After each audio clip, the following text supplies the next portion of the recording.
Muy buenas tardes a todos.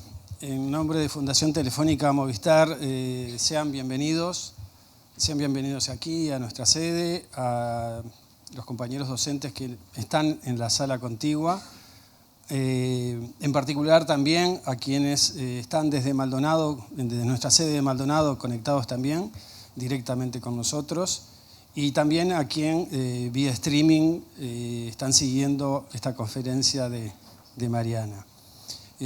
Conferencia que está siendo también traducida por lenguaje de señas en forma simultánea. Muy especialmente la bienvenida a Mariana, quien viaja especialmente a Uruguay a los efectos de contarnos eso que seguramente a ustedes les resultó, no sé si atractivo, pero sí curioso en cuanto a qué tiene que ver series con educación. Series que en definitiva movilizan a millones de personas, tratando de ver cómo va a continuar. Se generan debates en las redes sociales. Hoy alguien me contaba, por ejemplo, que en una de las series, que no diré cuál, pero una de las últimas bastante famosas que todo el mundo esperaba, como hubo unos cuantos que no les gustó el final, estaban tratando de recaudar fondos para generar un nuevo final. Digamos, lo que moviliza es tremendo. Bueno, y cómo se puede movilizar de la misma forma en educación realmente sería fabuloso. Mi intención es presentarles a Mariana. Les soy sincero, teníamos un currículum que no me deja repetir con todo lo que ha hecho y con todos los premios, así que muy sucintamente solo comentarles que Mariana es doctora en Educación de la Universidad de Buenos Aires, es directora de la maestría y carrera de especialización en tecnología educativa en esa universidad. Cuenta con una gran experiencia acerca de la incorporación de tecnología en las prácticas educativas, es investigadora y es autora de varios libros y varias publicaciones relacionadas con la temática. La idea es que Mariana, que nuevamente te damos la bienvenida en nombre de Fundación Telefónica Movistar, haga su disertación, 50 minutos, 55 minutos, y después estar abiertos a preguntas, a debates de lo que ustedes quieran presentar, tanto aquí como en la sala contigua, como en Maldonado, que serán bienvenidos. Así que, Mariana, gracias. Bienvenida.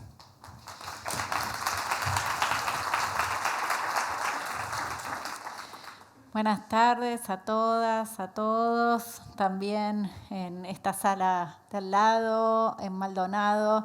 Es un gusto enorme para mí estar acá en Montevideo, en Uruguay. Vengo seguido, amo esta ciudad, amo este país. Tengo estudiantes de la maestría en Tecnología Educativa de Filosofía y Letras, SUBA, que están acá presentes. Agustina, Ana Laura, qué placer. Y muy contenta de contagiarles mi pasión, espero, por las series, pero sobre todo por la práctica de la enseñanza reinventada. Hace un poco más de un año publiqué un libro en Editorial Paidós que tiene esta etapa, Reinventar la clase en la universidad. Y hace muchos años que junto al equipo de la Cátedra de Educación y Tecnologías de nuestra facultad en la UBA, venimos pensando qué tiene que pasar para que nuestros estudiantes quieran estar en clase más que en ningún otro lugar en el mundo, que quieran quedarse, que vengan corriendo, que no se quieran ir, que estén disfrutando el momento en el que están aprendiendo junto a nosotros, sus docentes. Y de alguna manera, para mí, esta idea de reinventar la clase sintetiza esa búsqueda que primero, allá por finales de la década del 80, inició nuestra maestra Edith Litwin, que también ama Uruguay y que vino muchas veces a Uruguay, y seguramente acá hay quienes fueron sus discípulos, y que nos tocó continuar. Nos encanta estar en clase, nos encanta vivir la clase, pero también sabemos que el mundo está cambiando de una manera muy acelerada. Y también sabemos que lo que sigue dominando la escena, más allá de que vivimos en ambientes de alta disposición tecnológica, este lo es con la cantidad de dispositivos que tenemos entre todos y sobre todo en un país como este que ha hecho tremendo esfuerzo y sigue haciendo con una política de acceso como es el Plan Ceibal. Más allá de eso, creemos que lo que sigue dominando la escena es, en muchos casos, la didáctica que denominamos de matriz clásica, ¿no? Una matriz que está dominada por la explicación de un conocimiento que ya está construido, una historia que todos sabemos cómo termina, una explicación que toma casi todo el tiempo de la práctica de la enseñanza y eso hace que todos vayamos corriendo para poder dar más rápido ese contenido, ¿no? Que es una explicación que sigue con procesos de aplicación, se aplica ese saber construido en situaciones que tienen mayor o menor grado de novedad, pero que en general constituyen rituales en los que no creemos, rituales que muchas veces se vacían de sentido, chicos y chicas que están aplicando esos contenidos con los que de ninguna manera están conectados, mientras se apasionan con otros fenómenos culturales. Edith Litwin decía que además de esto que acabo de caracterizar, que tiene que ver con la centralidad de la explicación y con el carácter aplicativo del conocimiento, había otra cuestión importante en esas tramas clásicas de la didáctica que tenían que ver con lo que ella denominó la secuencia lineal progresiva, que no es algo necesariamente bueno. Es este modo de contar en educación donde primero va esto, después va esto, después va esto, después va esto, después va esto, y así recorremos todos los contenidos disciplinares a niños y niñas que hoy, mientras nosotros hacemos un esfuerzo denodado porque sigan esa secuencia, están haciendo en general cualquier otra cosa, ¿sí? Mirando el celular, jugando, pierden, como Serres dijo, el interés, pierden no solamente las ganas, pierden la pasión por estar escuchándonos y hablan cada vez más alto. Serres denominó a estos niños y niñas que no resisten esta secuencia lineal progresiva pulgarcitas. ¿Por qué? Porque están todo el tiempo moviendo los pulgares. Y esta secuencia finaliza siempre con una evaluación que está centrada en la verificación. Queremos saber si sos capaz de acordarte de esto que te enseñamos y que además te enseñamos a aplicarlo.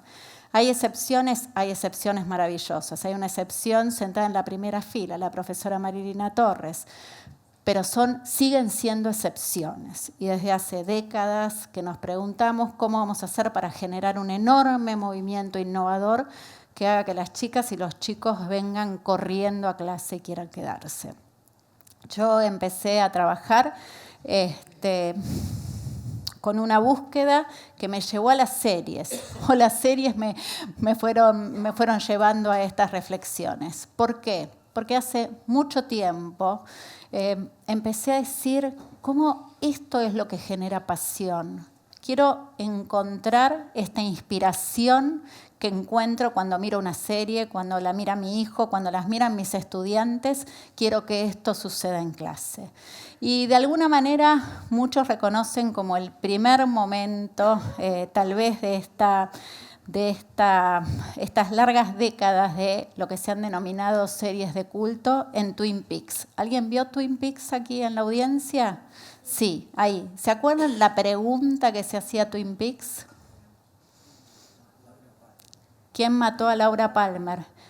Es una pregunta del año 93, que fue cuando se lanzó la serie, y todavía nos acordamos de la pregunta.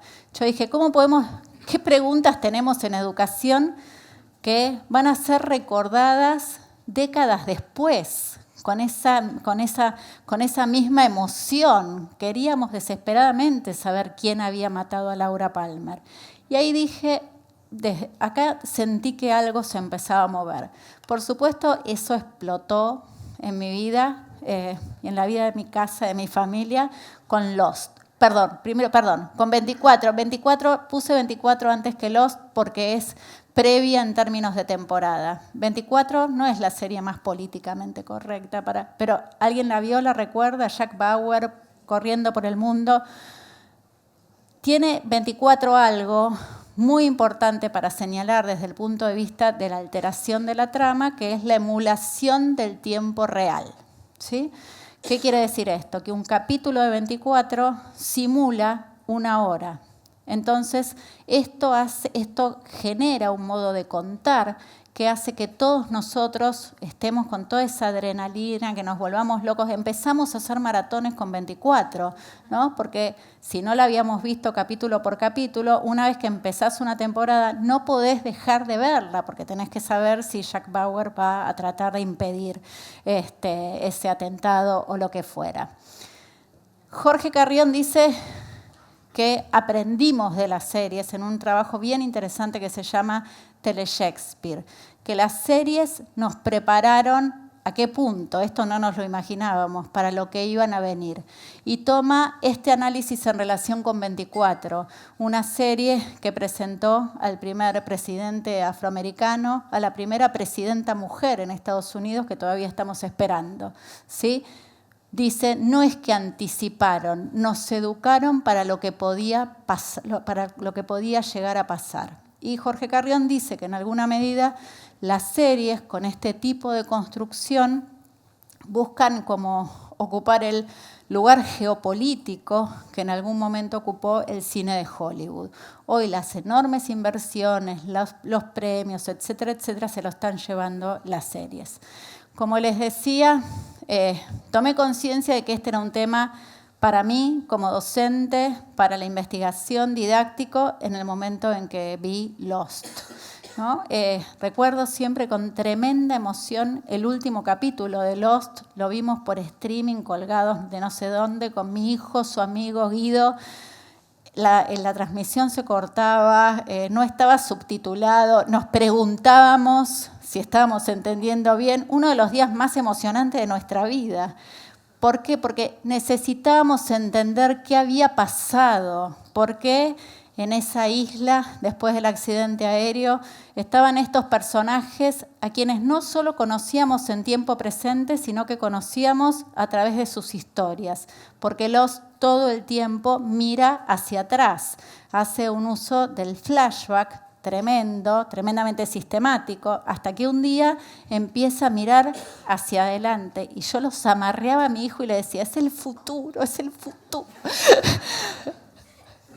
Y el punto es, ¿cómo logramos esto en clase? ¿Cómo comprendemos de estos armados de manera tal de lograr ese tipo de emoción? Pero además de despertar la pasión por saber, por entender. Esto es lo que pone Lost sobre la mesa.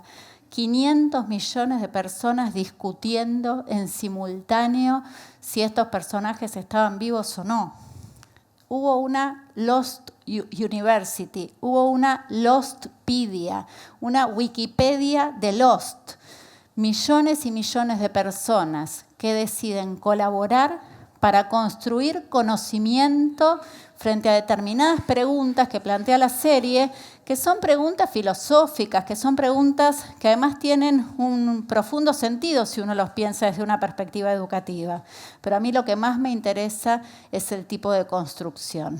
En algún momento de este análisis dije, estoy aprendiendo más de didáctica con las series que leyendo libros de didáctica. ¿Por qué? Porque hay una revolución que está ocurriendo en términos culturales, que ya ocurrió de alguna manera, que es una revolución que altera las formas y que nos permite pensar que nuestros modos de decir, de contar, de explicar, no tienen por qué seguir siempre el mismo camino. Por supuesto, esto tiene múltiples ejemplos. Este es como mi primer ciclo, ¿no? Esta época en la que dije voy a aprender didáctica con esto, voy a construir didáctica con esto. Prison Break, ¿la vieron? ¿Sí? Sí. Mucha gente, muchos fans de Prison Break. Michael tiene tatuado el plan para sacar de la cárcel a su hermano. Lo tiene tatuado en una anticipación que es una anticipación en dos dos temporadas completas prácticamente. Y uno dice, bueno, ¿qué tipo de anticipaciones podríamos hacer en términos de nuestras propuestas que les permitieran a nuestros estudiantes tener un mapa, tener este plano, para entender todo el tiempo hacia dónde van, por dónde van, qué tipos de ejercicios en términos de nuestras propuestas didácticas tendríamos que hacer para dar mapas de esta calidad. Bueno, alrededor de la misma época, una serie impresionante, probablemente una de las mejores de este recorrido, Mad Men, una serie que nos cuenta el emerger de un campo profesional, la publicidad en Estados Unidos, en la avenida Madison, y donde estos personajes, Don, Peggy, se convierten en íconos de la cultura. El actor que representa a Don Draper en Mad Men fue tapa de la Rolling Stone con este personaje. Hubo casas de ropa que sacaron temporadas de su marca inspiradas en Mad Men. Pero además, Mad Men, de contar la historia del emerger de este campo disciplinar, reconstruye una época, reconstruye ese Estados Unidos machista en la década de los 60, donde nos permite comprender algunos fenómenos históricos mejor, creo que varios libros de historia, ¿no? Si uno mira el capítulo que está dedicado al asesinato de Kennedy, bueno, uno entiende lo que la gente vivió ese día, llora con la gente. Entonces, acá hay un ejercicio muy sofisticado de volver a pensar los temas desde una perspectiva muy rica, muy sofisticada, muy compleja. De nuevo, un ejemplo de lo que queremos que suceda en clase. Breaking Bad es una serie que nos toca particularmente porque Walter es un docente de química, ¿sí? Breaking Bad, a los efectos de la construcción, trae algo interesante, que es un personaje de múltiples caras, de doble moral. Pone en el centro de la construcción el dilema, y hay autores como Wasserman que dicen desde hace años que para que una construcción pedagógica sea potente, tiene que tener en el centro un carácter dilemático. Esto es, no tener un final feliz. Nosotros, un final feliz necesario, ¿sí? Nosotros estamos aquí frente a un personaje que deviene, si quieren, lo peor del narcotráfico y de la producción de drogas, y todos nosotros sabemos que es culpable y que tiene que ir a la cárcel, lo que sea lo que vaya a suceder, y sin embargo estamos pidiendo por favor que se salve. Eso es un dilema moral y eso es parte de lo que construye este relato. Con este ciclo, entonces, fíjense, armé como mi primer marco didáctico arrancado a las series. Una pregunta sin respuesta, una pregunta que nos queda para siempre, una pregunta que tenemos que trabajar mucho para poder avanzar. Las reconstrucciones de época, la posibilidad de hacer alteraciones en el tiempo, hacia atrás, hacia adelante, el tiempo real, la posibilidad de abrazar en el seno de la educación cuestiones que son profundamente dilemáticas, que no tienen un final sencillo o un final claro. Y dije, con todo esto podemos empezar a repensar las clases. Pero había como un rasgo principal que empezaba a reconocer en esta escena, que tenía que ver con lo que denominé las formas alteradas. Pensar que no hay un único camino, pensar que podemos escapar a la secuencia lineal progresiva.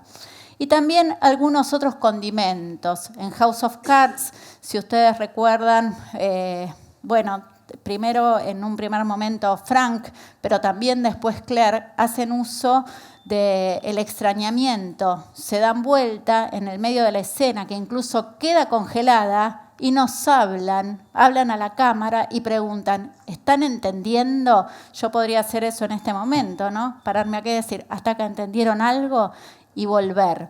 Esa situación de distanciamiento, de extrañamiento casi brechtiano es puesta en acto en esta serie. De nuevo, operaciones muy sofisticadas que no tienen que ver con narrar un melodrama, tienen que ver con pensar cómo hacer para cautivarnos, cómo hacer para emocionarnos, cómo hacer para que no querramos dejar de ver series. Y creo que es bueno para nosotros como docentes, como somos la mayoría de los que estamos acá, tener claras estas operaciones y poder pensar que desde nuestras propias construcciones no tenemos que copiarlas, no tenemos que replicarlas, tenemos que inspirarnos para pensar nuestras propias construcciones.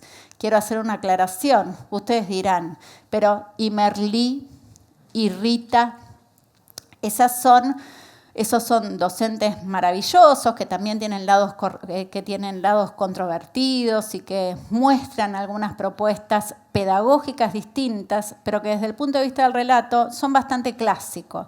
Yo lo que estoy buscando son tramas narrativas distintas y por eso no pongo tanto énfasis en ese tipo de construcciones. Estos relatos generan lo que Frank Rose denomina en un libro muy interesante que se llama El arte de la inmersión, justamente fenómenos inmersivos. No queremos ver la serie, nos cuentan una historia que podemos habitar, nos podemos comprometer con el personaje, podemos ser parte de la definición de lo que sucede, como contaban hoy en la apertura, ¿no? Comunidades de fans que están totalmente metidos en esa historia, pero que además desde las redes generan presión, por ejemplo, para alterar guiones o logran que una serie que también tiene una búsqueda interesantísima como Community, que se había dejado de hacer, continúe. Entonces, comunidades que trabajan desde esa inmersión. Con el equipo nos empezamos a preguntar, ¿podemos entonces trabajar con esta historia de la inmersión en clase? Nosotras damos clase en la universidad los días lunes y los estudiantes podían venir a clase de trabajos prácticos a las 3 de la tarde, todavía pueden hacerlo, a teóricos a las 5 hasta las 9 y otra clase práctica de 9 a 11. Dijimos, ¿qué pasa si en lugar de hacer esto, que de alguna manera es replicar las propuestas clásicas pedagógicas con una estructura de teóricos y de prácticos, donde acá explicamos la teoría y allá la aplicamos, que viene de otros campos que ni siquiera son las ciencias sociales? ¿Qué pasa si generamos propuestas inmersivas? ¿Qué pasa si les decimos a los chicos y a las chicas, hoy a partir de las 3 de la tarde vamos a hacer una inmersión en un tema? Y nos vamos a quedar acá hasta las 11 de la noche. Sabemos que en algunos casos pueden quedarse, en otros no, pero nos encantaría que se queden.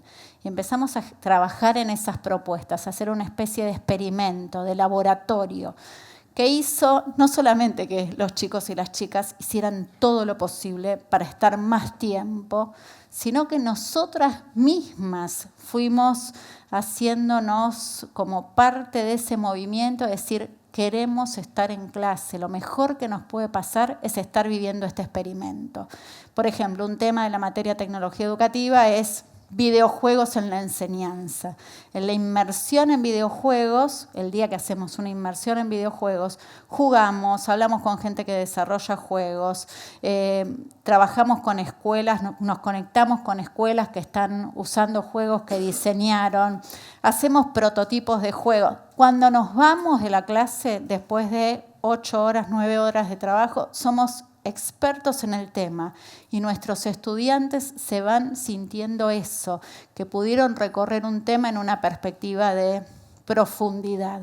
Eso nos llevó a alterar la lógica de trabajo académico que tenemos en la facultad.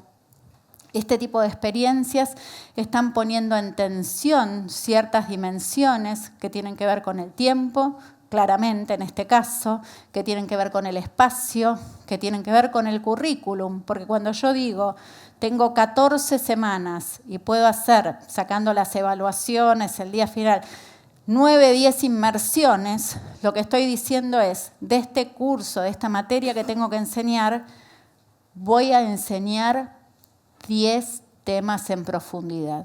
No puedo enseñar 100.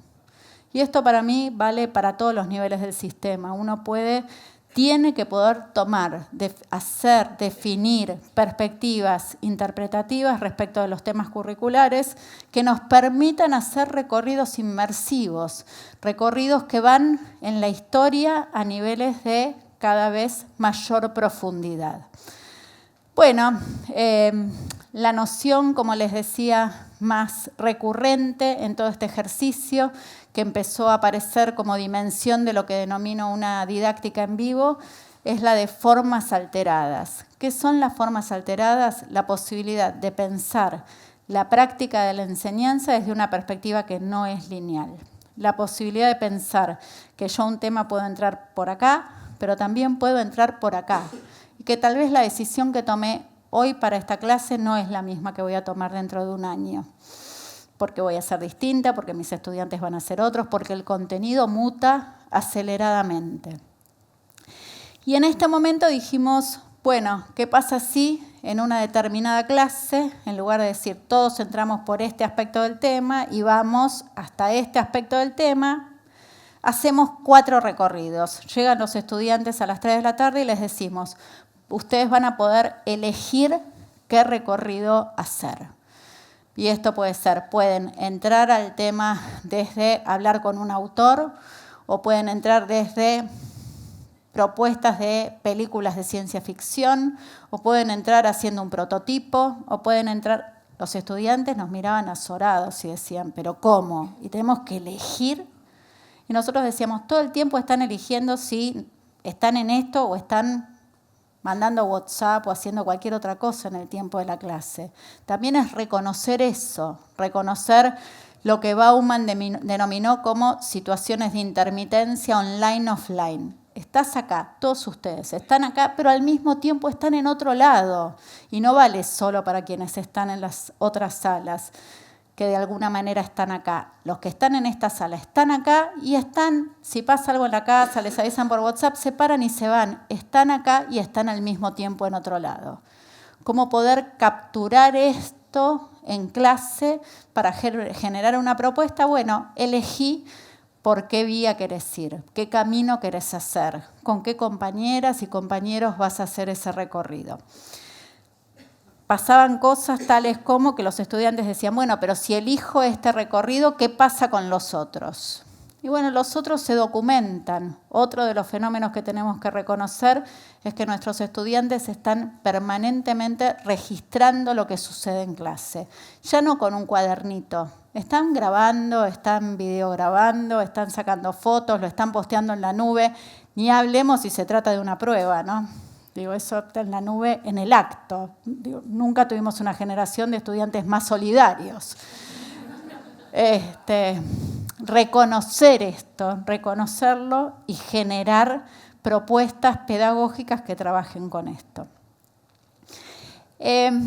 Yo digo, esto puede resultar de alguna manera, decir, bueno, wow, sí, puede ser inspirador, podría ser una clase así. Yo tiendo a sostener que los cambios pedagógicos nos llevan un montón de tiempo. Bueno, hoy lo pienso, dentro de 2 años lo implemento. Tal vez los cambios culturales no nos están esperando. Mientras nosotros pensamos si vamos a reconocer las tendencias y a trabajar con las tendencias, nuestros estudiantes no solamente son sujetos culturales de esas tendencias, las abrazan, sino que participan colectivamente. Y hoy tomo el fenómeno de las series, pero también podríamos hablar de los videojuegos, ¿no? Y de los estudiantes que juegan en línea horas y horas y horas, incluidas las que están en la escuela. Entonces, de nuevo, reconocer lo que está sucediendo, reconocer lo que nos rodea, reconocer los sujetos culturales que nosotros somos, ¿no? Decimos, no, a mí no me gustan las series, pero de repente la pegaste con la de Luis Miguel, te clavaste una maratón y después conversamos, ¿sí? Digo, no necesariamente siempre hablamos del mismo tipo de series. Y con respecto a los chicos, son esos mismos chicos que muchas veces decimos, no presta atención. No presta atención y se ve una temporada completa de Stranger Things sin ir al baño, ¿sí?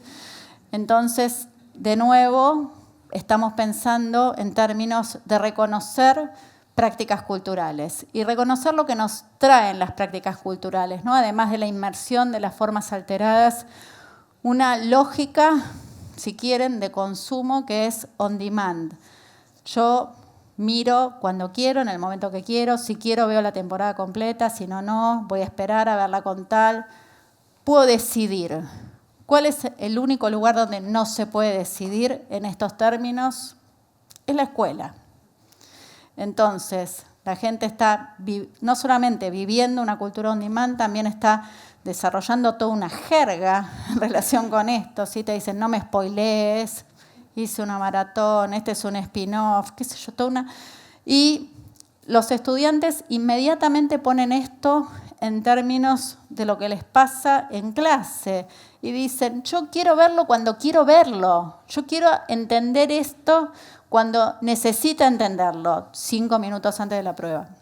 Pero hay que poder entender que 5 minutos antes de la prueba va a ir a buscar un tutorial en YouTube. La pregunta es, ¿qué estamos haciendo con esto? ¿No? ¿Y qué podemos hacer con esto? Lo primero, de nuevo, saber que va a ir a buscar un tutorial en YouTube 5 minutos antes de la prueba. ¿Qué le va a pedir la prueba? ¿Que repita lo que dice el tutorial? Entonces, acá tenemos que empezar a pensar en qué lugar queremos ubicar a la escuela en este mundo, ¿no? Y desde mi perspectiva, es en un lugar de construcción de conocimiento original. Uno podría poner lo que ya está construido on demand, ¿sí? Sobre todo, de nuevo, en países como este, donde hay posibilidades para hacerlo, porque las políticas favorecieron un ambiente de alta disposición tecnológica, y empezar a pensar la clase desde una perspectiva de que lo que se construye en clase no estaba construido antes. Y esto puede tener como palanca el problema real, el problema de la comunidad, para el cual los estudiantes pueden construir conocimiento, ayudar a resolverlo, dejar una obra montada, que es una obra que hace que esa clase tenga sentido. Los estudiantes tienen sus propias elecciones. ¿Hay alguien que haya visto Rick and Morty en la audiencia? Acá tengo los fanáticos. Levantó las 2 manos. ¿Cómo te llamas? Pablo. Allá en la sala tenemos a alguien que haya visto Rick and Morty. Parece que no. Por acá, no. Están los fanáticos de Rick and Morty, están en esta sala. Rick and Morty está entre las elecciones de chicos y chicas, ¿sí? Es vista como una de los momentos más altos en términos de complejidad de la historia de la televisión. Hay tesis de doctorado sobre Rick and Morty. Rick and Morty, con lo que cuesta hacer una tesis de doctorado, hay tesis de doctorado sobre Rick and Morty. Es un objeto muy complejo y es un objeto cognitivamente muy complejo.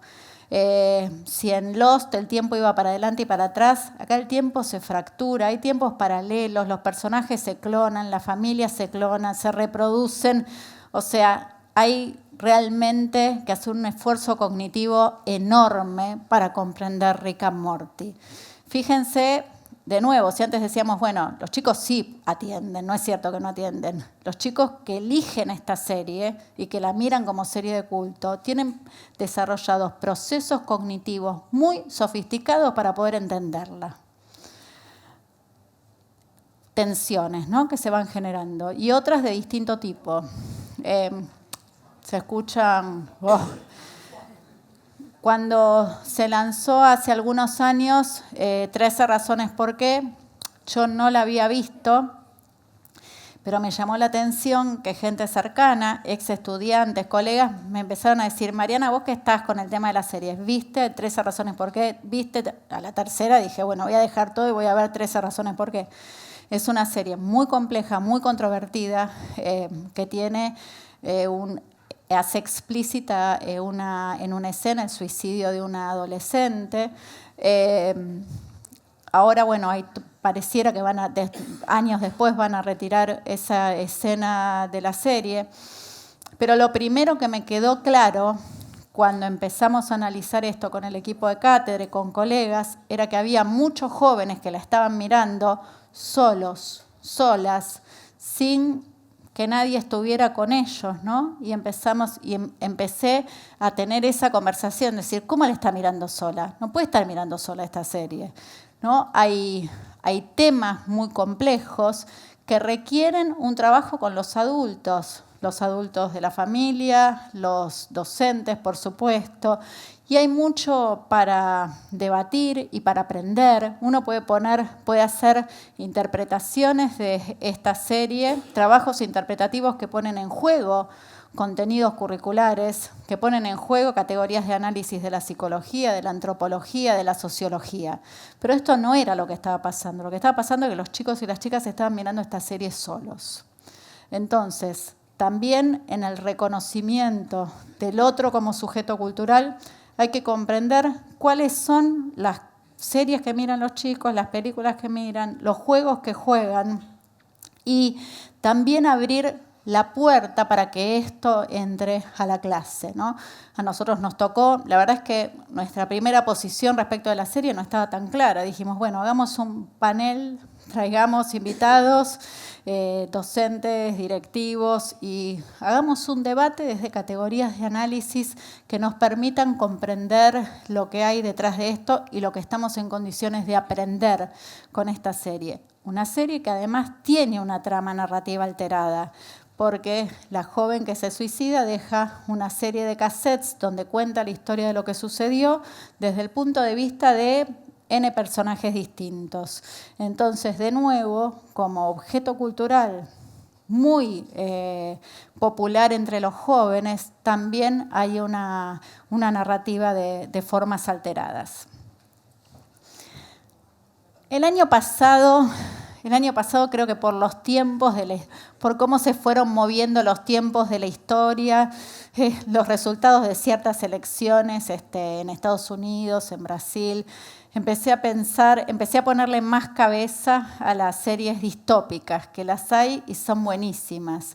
Las series distópicas hablan de un futuro que no es el futuro romántico que nos gustaría, ¿no?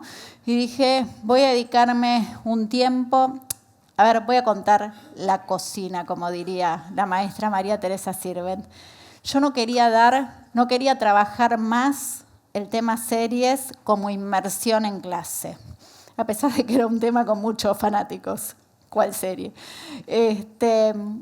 No quería hacerlo porque en esta idea de hacer una didáctica en vivo, yo digo, tenemos que mirar la realidad, reconocer las tendencias, construir con esto clases distintas, experimentar, documentarlas, analizarlas, construir marcos teóricos nuevos, y ahí ya tenía como la categoría de formas alteradas, y ya está. Hay que ir a buscar otra tendencia para seguir haciendo didáctica en vivo. Entonces dije, no voy a dar más la clase de series. Y estoy dando una conferencia sobre series. Beatriz, gracias por invitarme, Beatriz, no sé dónde. Ahí. Y dije, pero en un momento, viendo lo que pasaba, la atmósfera política, dije, voy a entrarle a las series distópicas, a ver qué encuentro. Y no trabajé con todas las series distópicas, trabajé con algunas. Acá Carrión, a quien antes mencioné, me dio una mano, ¿no? Salió un artículo en diferentes diarios diciendo 4 series de TV que nos preparan para el futuro. Carrión nombraba The Good Fight, Westworld, Handmaid's Tale y The Expanse. Dije, voy a ir por este camino, voy a trabajar con algunas de estas. Y vino a la mesa inmediatamente Mr. Robot. Tenemos Mr. Robot. Mr. Robot presenta una distopía con Elliot. Es una distopía que tiene que ver con hackear el sistema financiero, contra todo lo que podemos pensar. Una vez que el sistema se hackea, todo resulta peor de lo que esperábamos y peor de lo que esperaban los protagonistas, definitivamente. Pero hay algo en Elliot que me apasiona. Elliot, si no lo notaron hasta ahora, es el actor que protagonizó a Freddie Mercury en Rapsodia Bohemia. Increíble que pueda hacer otra cosa que no sea Elliot. Y bien. Elliot tiene, consume drogas, tiene vive una fantasía onírica donde muchas veces nosotros somos parte de un capítulo, habitamos un capítulo en el que no llegamos a reconocer que lo que estamos viendo o viviendo es el sueño de Eliot o la fantasía de Eliot o la locura de Eliot. Entonces ahí hay algo bien interesante también para aprender. Handmaid's Tale, ahí están las fanáticas y fanáticos de Handmaid's Tale, el cuento de la criada, basado en una novela de Margaret Atwood. Presenta un futuro distópico muy oscuro, vinculado a un poder religioso, donde la revolución de las mujeres es prácticamente aniquilada desde una perspectiva de religión. En este momento se está emitiendo una temporada de El cuento de la criada. Peggy, nuestra Peggy de Mad Men, renace como June en otra obra inolvidable y también trabajando desde una perspectiva del relato con flashbacks que nos cuenta lo que era June cuando era una mujer libre, ¿no? Y lo que es ahora que es una criada en un mundo de locos. Uno dice, ¿hay alguna chance de que esto suceda? Bueno, hay que pensar si no hay chances de que esto suceda, ¿no?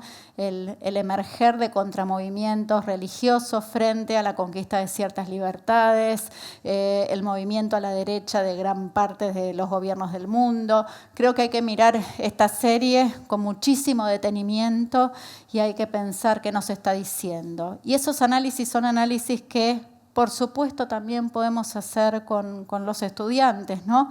Todos los debates que necesitamos poner en clase sobre temas de género, sobre educación sexual integral, de alguna manera podrían estar anticipados y trabajados con una perspectiva que tiene que ver con este relato. En un momento, hace no tanto tiempo, con la tapa del Time que muestra, ¿no?, la posición del gobierno de Estados Unidos respecto de los inmigrantes.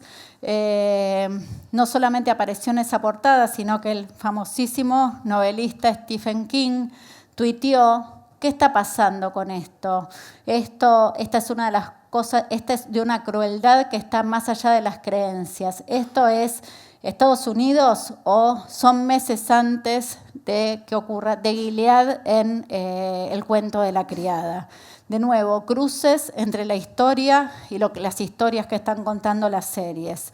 Y una enorme explosión, como en todos estos casos, en las redes.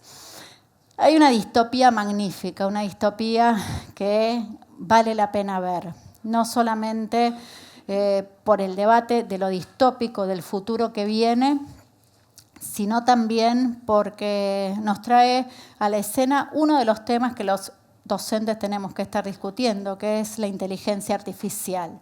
Nosotros podríamos entender sobre inteligencia artificial viendo Westworld.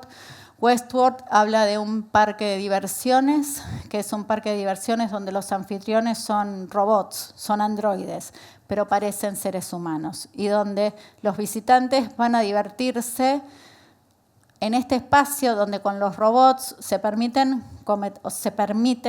ellos se permiten cometer las peores atrocidades, violencias, etcétera, etcétera. En el cuento que cuenta Westworld, todos los días la historia empieza de nuevo. ¿Por qué? Porque llegan nuevos visitantes al parque. Y hay tremendos trabajos para reinterpretar los momentos en que sucede la visita que estamos viendo, en una construcción que plantea la serie que es de por lo menos 30 años.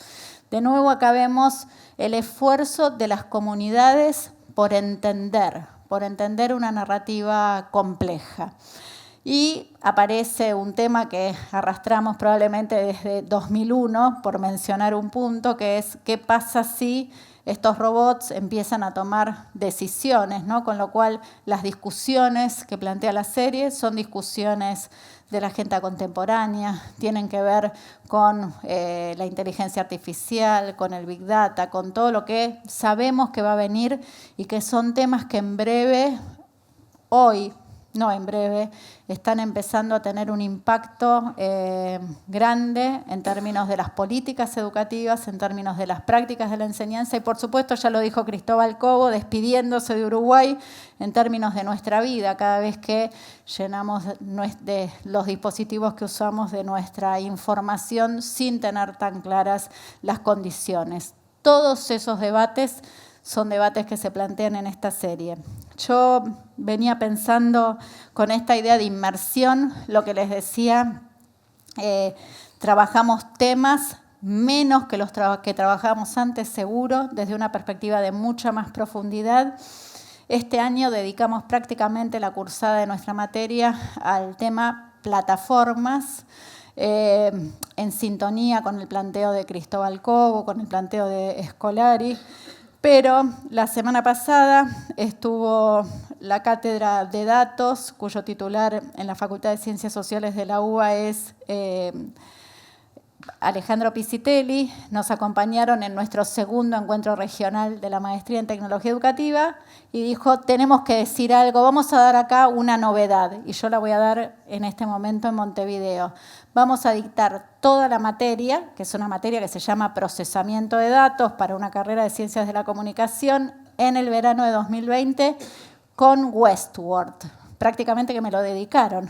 Fíjense, van a dictar toda una materia sobre la base del análisis que abre una serie. Entonces, cada clase va a tomar esto es un re spoiler de lo que va a ser la cátedra de Pisitelli. Cada clase va a tomar un capítulo de la serie. A ese punto, los capítulos son densos, complejos, objetos de conocimiento. Y bueno, vamos a estar muy alertas para ver cómo le va. Los vamos a seguir casi como si fuera una serie. A fin de año pasado, Black Mirror lanzó su capítulo de fin de año. Acá hay mucha gente asintiendo. Bandersnatch. ¿Quiénes vieron Bandersnatch? Allá en las salas, allá creo que levantaron la mano, allá también. Bandersnatch nos sorprendió en la medida en que nos dijo tienen que tener un dispositivo en la mano, un control remoto, un joystick, para poder decidir qué camino quieren seguir, para poder acompañar al protagonista en las decisiones que va tomando, desde que desayuna hasta si comete un asesinato o no. Nosotros nos hicimos cargo de las decisiones del protagonista a partir de este juego que ofreció Bandersnatch. Más allá de algunos análisis que dicen, bueno, en realidad la historia no está tan buena, lo que está muy bueno es todo este artificio que hicieron para darte la posibilidad de elegir a medida que avanzás en el relato. Muchos decían, esto ya estaba en Elige tu propia aventura. Más allá de eso, a mí lo que me llamó la atención, y no lo estaba esperando, fue que ex estudiantes de nuestras materias se comunicaran con nosotros para decirnos, esto ya lo habíamos visto en clase, elegí tu propio camino, fíjate por dónde vas a ir, podés ir por acá, pero también al mismo tiempo podés ir por allá. Y yo digo, qué bárbaro, porque estos pedagogos y pedagogas que formamos entendieron lo que sigue y entendieron la fuerza de las propuestas que van a poder construir si entendieron esa matriz. Cada vez que un docente dice, vamos todos por allá, al mismo tiempo, y va perdiendo gente por el camino, cosa que todos sabemos, se está perdiendo la oportunidad de construir una propuesta que a lo Bandersnatch diga, podés ir por acá, pero también podés ir por allá. Y vos podés elegir qué es lo que querés hacer. Incluso les diría, por dónde conviene que vayas, porque eso favorece tu comprensión. ¿Esas son propuestas sencillas de montar? No. ¿Las puede hacer un docente en soledad? No. ¿Qué requiere eso? Requiere que trabajemos en equipo, así como miles y miles de personas se juntan para discutir qué significaba una decisión en Bandersnatch. Nosotros tenemos que juntarnos para decidir, para construir juntos, solidariamente, propuestas pedagógicas a la altura de los tiempos que corren. Si nuestros estudiantes, desde que son así chiquititos, viven estos fenómenos y después llegas a clase y vos le decís, ni ahora te vas a quedar 4 horas sentado, mirando, escuchando, sin mover, sin pestañear, digo, va a ser, o sea, explota el sistema, que esperamos que no pase porque lo tenemos que cuidar, porque tenemos que defender la educación pública. Lo que sí podemos hacer es comprender lo que está pasando y reinventar lo que hacemos. Este fue el año de la última temporada de Game of Thrones. Seguramente cuando termine el año va a ser uno de los temas de los que más se habló en el año, ¿sí? Y toda la gente, mis hermanas viven en España y entonces como en España el capítulo se emitía creo que a las 3 de la mañana, se iban a dormir temprano, desconectaban todas las redes para no saber nada, se despertaban a las 6 de la mañana, miraban el capítulo de Game of Thrones y mandaban un WhatsApp al grupo de hermanas que decían, ya está. Entonces, recién ahí se podía hablar de Game of Thrones. Cualquier otra cosa hubiera sido un escándalo familiar. Ahora estamos haciéndolo con Handmaids. Decimos, bueno, ya está. La otra, ya está. Bueno, ¿eso qué quiere decir? Primero que hay fenómenos que nos quitan el sueño, ¿sí? Levantarse, están tan bien armados. Bueno, armemos esas clases que hagan que los estudiantes quieran despertarse a las 6 de la mañana para llegar primeros a la escuela. ¿Qué tenemos que aprender? ¿Qué tenemos que aprender? ¿Qué tenemos que volver a pensar de lo que hacemos? Y esas son las preguntas que nos estamos haciendo. Game of Thrones, hoy estuve a punto de entrar en una pelea con una periodista, pero para tranquilidad de Ana, pasó. Game of Thrones, tenemos mucho para aprender de Game of Thrones. Game of Thrones es una serie que tal como la obra, tal como los libros de la saga, es completamente polifónica, que cuenta la historia desde el lugar de uno de los personajes. Cada capítulo mira desde un personaje. De nuevo, Jorge Carrión dice que Game of Thrones, en términos de sus sucesivas temporadas, adelanta ciertos temas de época. El emerger de la revolución de las mujeres, el cambio climático, que es ni más ni menos que el invierno que está viniendo o el muro. Grandes temas que esta serie reconoce en el debate actual y pone en agenda y anticipa. Un fenómeno impresionante, de nuevo, ya pasó, terminó, no terminó como nos hubiera gustado, dicho sea de paso, imperdonable lo que hicieron por Khaleesi. Igual tengo mi remera de Khaleesi, les quiero decir, guardada por si en algún momento sacan una temporada nueva, la voy a defender, pero de la que aprendimos cómo contar historias, básicamente, cómo emocionar a la gente con una historia. Hemos llorado con Game of Thrones, hemos gritado con Game of Thrones. Mira, en un momento mi hijo me abandonó y yo miro un episodio, no voy a decir qué se trata, es algo de un casamiento, y gritaba, claro, con los auriculares puestos. Y cuando termina voy y le digo, Francisco, ¿no te imaginas lo que pasó? Y me dice, ya me di cuenta que pasó algo tremendamente grave. No, sin spoilers. Bueno, este año se acercó Kevin, un estudiante, y me dijo, Mariana, vos que te gustan las series y seguís el fenómeno, lo analizás, pero ¿viste Love, Death and Robots? Y yo le dije, allá pone una cara tremenda, sí, no la vi, le dije, allá también. No la vi, pero lo que dije es, ¿qué tengo que hacer? Salir corriendo a verla, porque en este momento mi conversación con Kevin, entre otras cosas, se construye con Love, Death and Robots. Yo llegué a clase muchos lunes del primer cuatrimestre y los estudiantes me decían, por favor, hablemos de Game of Thrones, ¿sí? Y esto hay que escucharlo. Hay algo donde eso construye diálogo, construye cercanía, construye reconocimiento, nos da una oportunidad de hablar con nuestros estudiantes de un tema que les importa. Es lo mejor que nos puede pasar como docentes. O sea que fui corriendo a ver Love, Death and Robots y le agradezco a Kevin. En estos días estuve mirando Years and Years. También es una distopía.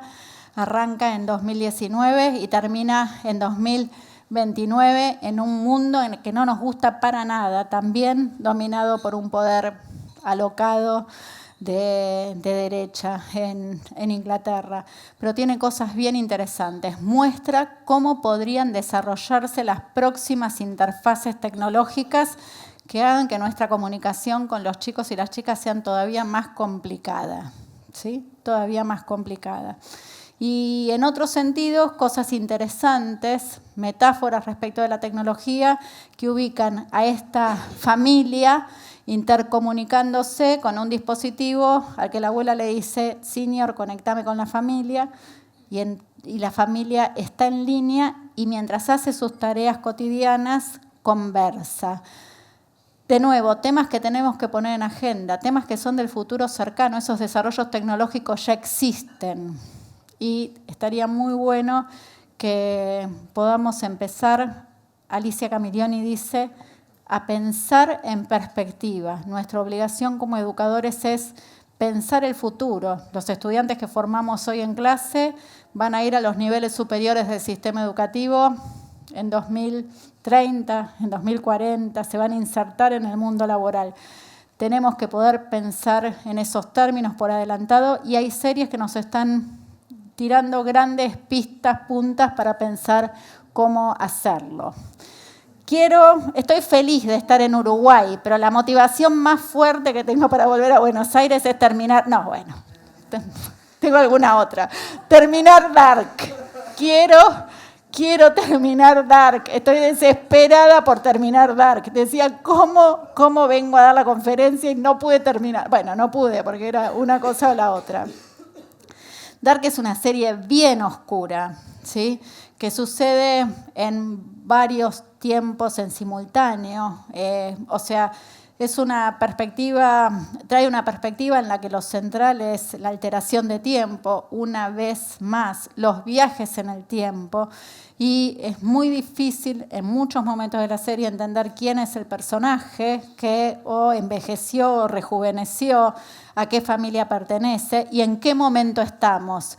También una situación de esas bien emocionantes, cuando uno de los personajes atraviesa el túnel y aparece en otro lado, uno lo primero que quiere saber, el personaje también, es en qué año estoy. Pero hay muchos indicios en cómo está construido el entorno que muestran en qué año está. Un trabajo que para la interpretación en historia, en geografía, puede llegar a ser fascinante, un modo de hacer. Y de nuevo, las comunidades, ¿no?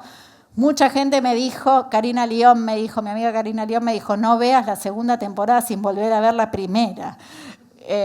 Hay mucho trabajo hecho en las comunidades que están en línea. Hay resúmenes, te lo resumo, que es, si miran series, lo mejor que pueden hacer es seguir a te lo resumo, allá dicen que sí. Está el te lo resumo de la temporada de Dark, de la primera, que te permite comprender la segunda. Y trabajos como este lo busqué hace un ratito acá, que la gente hace y comparte en una perspectiva de nuevo, que es el conocimiento no es mío, lo que yo construyo lo hago público, lo doy, una perspectiva solidaria del conocimiento. Fíjense la diferencia entre esto y vos sola me tenés que contestar esta prueba porque si no te vas a quedar afuera del sistema.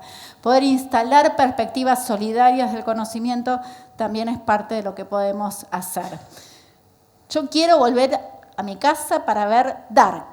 Hijo, sabelo. Bueno, y quiero que eso sea lo que viven mis estudiantes en clase, pero también quiero que sea lo que yo vivo en clase. Quiero que la clase sea una experiencia que vale la pena vivir, que me emociona, que me hace reír, que me hace llorar, que a veces me enoja, que me hace pensar, que me hace salir distinta de cómo entré. Y creo que tenemos que trabajar mucho para que eso pase. No creo que tengamos que eso se resuelva fácil. Pero en colectivo, esa es la buena noticia. Desear estar en clase.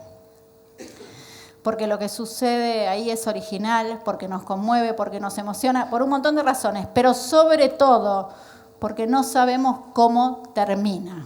Si los estudiantes saben que el final ya es conocido, está en YouTube. Olvídense, hay un te lo resumo, ¿sí? No sabemos cómo termina y por eso queremos volver. Muchísimas gracias.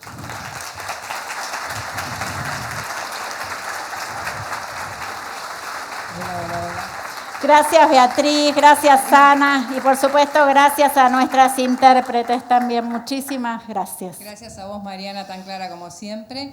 Y ahora vamos a abrir una ronda de preguntas. Mariana va a estar contestando unos minutos, así que levanten la mano y vamos acercando el micrófono. Gracias a todos por venir. Para acá también, ¿eh?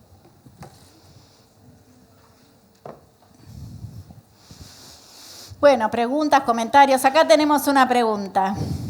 Beatriz, muchas gracias.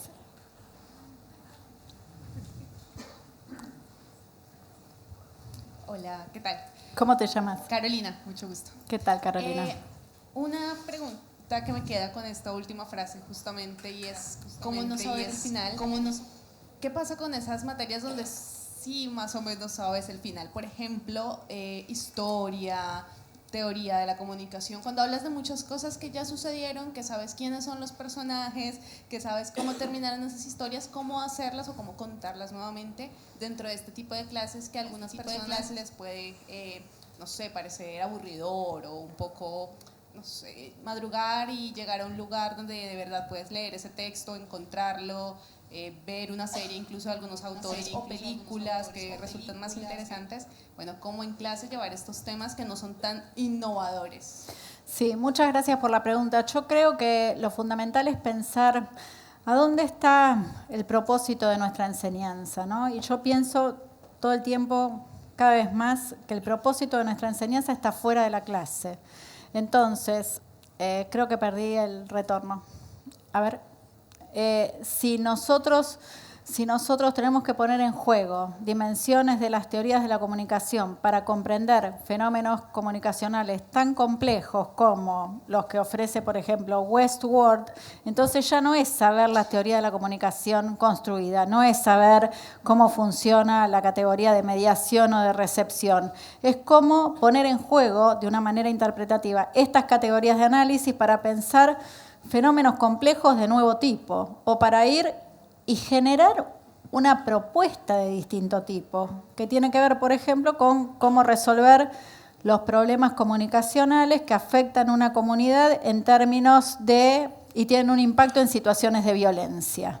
O sea, esos son los problemas que tenemos que resolver. Y ahí vos podrías poner en juego una perspectiva histórica de género, una perspectiva comunicacional, pero para abordar un problema nuevo que está fuera del aula, que no tiene solución. Y pensar que en el ejercicio de hacer esto, los estudiantes van a comprender el conocimiento construido, pero también van a generar conocimiento nuevo. Y ese conocimiento nuevo va a las redes, circula, y es conocimiento que integra la matriz de conocimiento público desde una perspectiva también disciplinar, porque los estudiantes como parte de ese proceso pueden aprender a construir conocimiento con las categorías, con las metodologías consideradas válidas en un momento de la historia en un campo. Entonces, yo creo que hay, de nuevo, que mirar siempre afuera y todos los problemas, todos los análisis que tenemos por hacer, todas las cuestiones que están cambiando y que además vuelven sobre nuestras teorías y las interpelan y dicen, bueno, ya no tiene la fuerza interpretativa que tenía hace 10 años, no sé, la categoría de, no quiero meterme con alguna cara para las teorías de la comunicación, pero por ejemplo, ¿es lo mismo hablar de recepción hoy que hace 2 décadas? No sé. Entonces nos permite también hacer ese ejercicio de reinterpretación crítica. También en las salas, ¿no? Si hay preguntas, comentarios, acá. No, sin micrófono. Nombre, sin micrófono, ¿quieres? Yo la repito. ¿Cómo? Hola, Fiorella.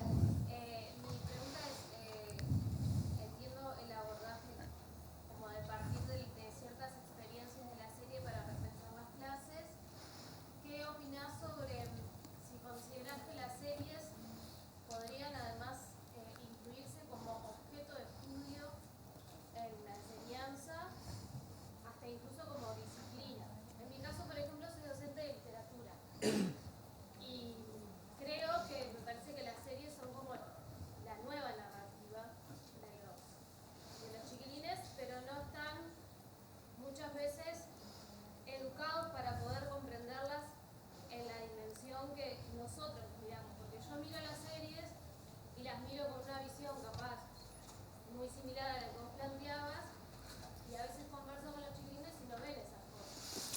A ver, Fiorella, creo que...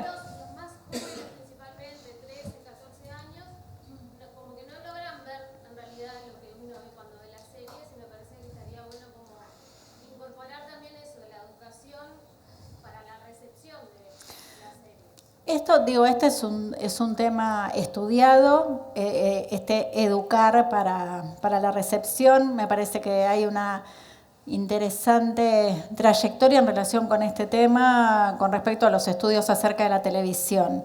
Creo que lo que traes va más allá, hay nuevas formas de narrar que están emergiendo, creo que están siendo estudiadas genéricamente por la literatura, por la teoría crítica del cine, etcétera, etcétera. Creo que también hay estudios específicos, ¿no? Hay prácticamente tratados respecto de Lost. Ahora, cuando lo pones en la dimensión de... los estudiantes no la van a mirar como vos porque tienen otra edad, porque tienen otros temas, porque tienen otra trayectoria, porque tienen otra formación.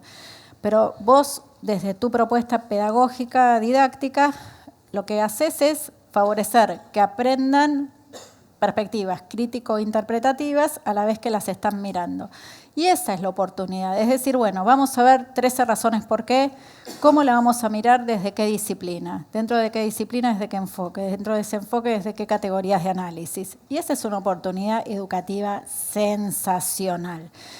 Ahí yo diría, sobre todo para los que no miran tantas series o con tanto entusiasmo como yo, primero hay que mirar las series que los estudiantes miran, ¿no? Por eso traigo el ejemplo de Love, Death and Robots. Después hay que buscar los estudios hechos acerca de las series. Bueno, traje el ejemplo de Carrión, en Argentina Pablo Manzotti. Hay mucha gente que está estudiando cuestiones vinculadas. Y después, de nuevo, la conexión con los contenidos curriculares, porque en definitiva lo que nosotros queremos es que los estudiantes sí aprendan los contenidos curriculares, que las finalidades educativas sí se cumplan y que los estudiantes terminen el nivel y pasen al nivel siguiente.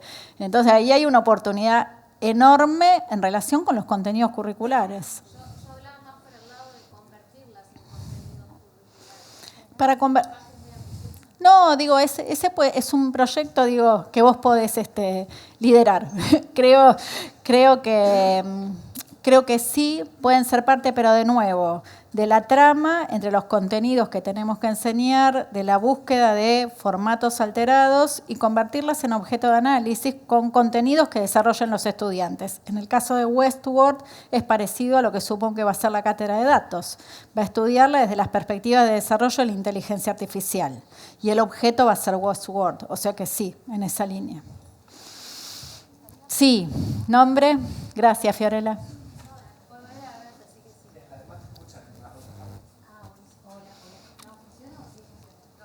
No funciona. Probando. Ahí sí.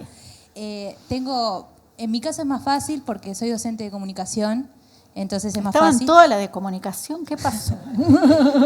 Con niños y con adolescentes, entonces ellos me traen las series que quieren y ahora es Stranger Things y pero por ejemplo, nombré 13 Reasons Why y chicos de 14 años ya no la conocían. Claro. Ya era como ya no le habían prestado atención. Cuando el año pasado sí, y como experiencia personal, como estaba movilizando tanto eso y hablaban todo el tiempo del suicidio y esto y lo otro, decidí agarrar como casos de cosas que les podían pasar a ellos y que analizaran las 13 razones por las cuales podían llegar a eso en sus vidas. Me encanta. Entonces cada uno entregó un trabajo con 13 razones por las cuales a un personaje le podía pasar cierta cosa, ¿no? Fíjense qué maravilla de ejemplo. Entonces yo me emocioné un montón y ahora estamos trabajando el espacio, el universo con Stranger Things, ¿no? Y las otras dimensiones.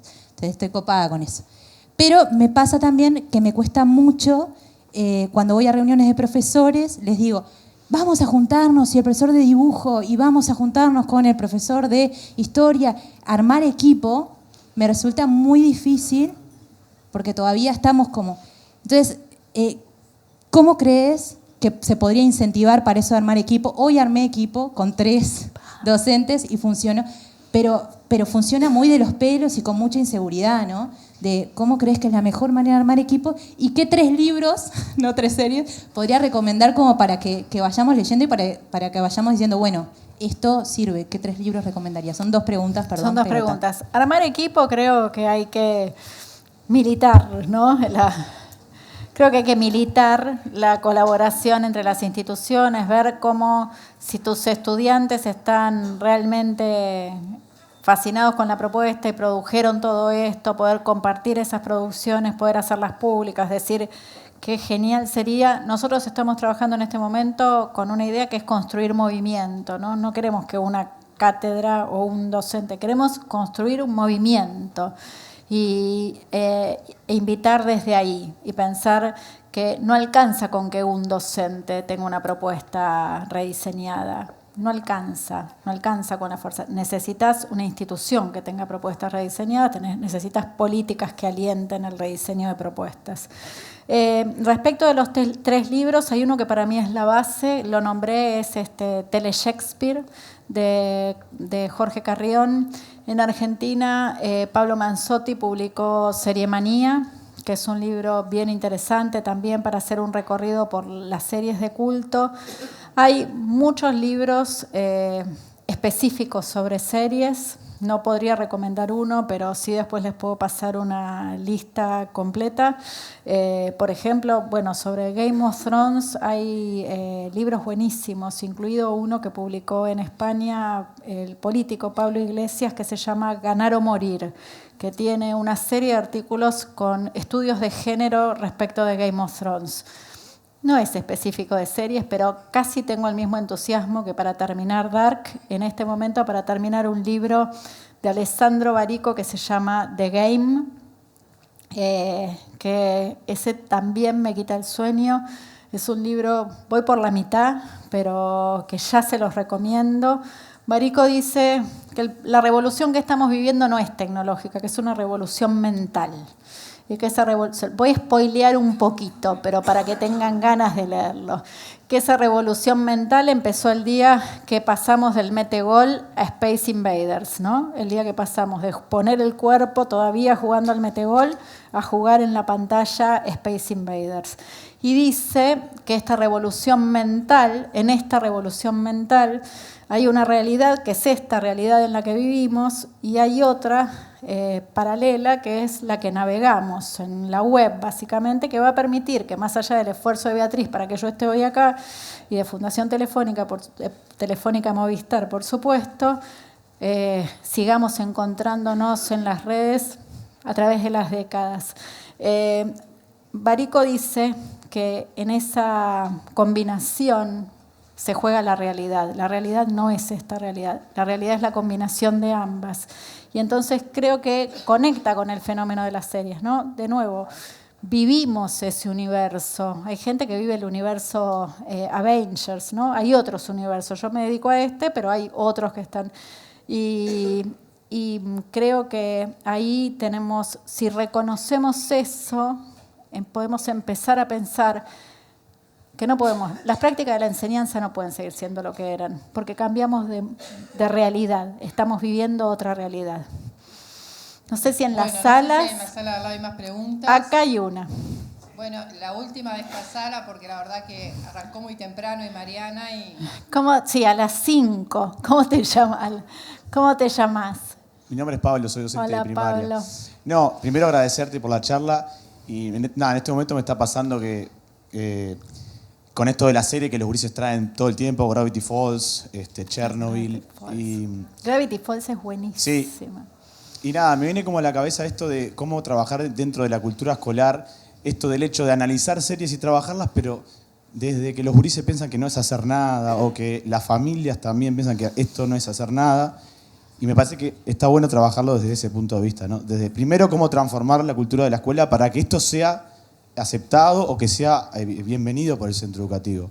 Y nada, ahora con esto de Chernobyl, Segunda Guerra, tengo que verla porque en realidad no tengo ni idea. Y los gurises mismos la traen como para ver. Pero cómo eso de trabajar la cultura escolar, ¿no? De ver esto de...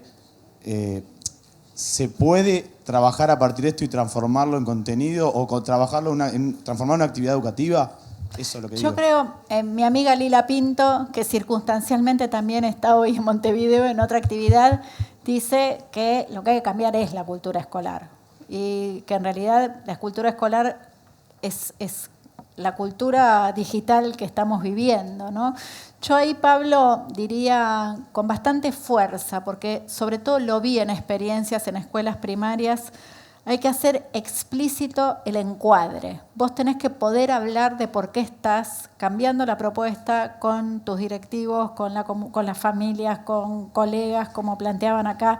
Hay que poder decir, tengo razones pedagógicas que sostienen esto, porque si no, viste como decir, sí, Pablo hace tal cosa. Y eso es lo que no sirve más. ¿Sí? Digo, y acá ustedes tienen maestros que pasaron a la historia por hacer escuela nueva, ¿no? Como Gesualdo. Bueno, cambió esa época. Nosotros tenemos que lograr, para armar colectivo, tenemos que tener encuadres compartidos. Entonces, yo no pensaría que estás cambiando en el plano de la actividad. Creo que estás cambiando en el plano de la propuesta pedagógico-didáctica y que hay que trabajarlo ahí, lo tienen que comprender las familias, lo tienen que comprender los diferentes actores institucionales, lo tienen que comprender las políticas, te tienen que acompañar y primero lo tienen que entender los gurises, como dicen ustedes. Y van a ir a contar esta historia y van a hacer codiseño, ¿no? Que es como una de las últimas ideas con las que estoy trabajando. Creo que tenemos que poder hablar con estos chicos y chicas que miran Gravity Falls. ¿Cómo se imaginan que podrían ser las prácticas de la enseñanza en primaria? Tienen excelentes ideas, no se las estamos preguntando, ¿sí? Porque con esta cabeza rediseñada por narrativas muy sofisticadas, piensan prácticas pedagógicas muy sofisticadas. Esto no nos corre a nosotros de nuestra responsabilidad, nos hacemos cargo de nuestra responsabilidad de educar. Pero eso no quiere decir que no podamos compartir el diseño de las propuestas en una perspectiva de codiseño. Y ahí aparecen cosas maravillosas. Bueno, les damos las gracias Gracias. a Mariana y a ustedes y hasta la próxima.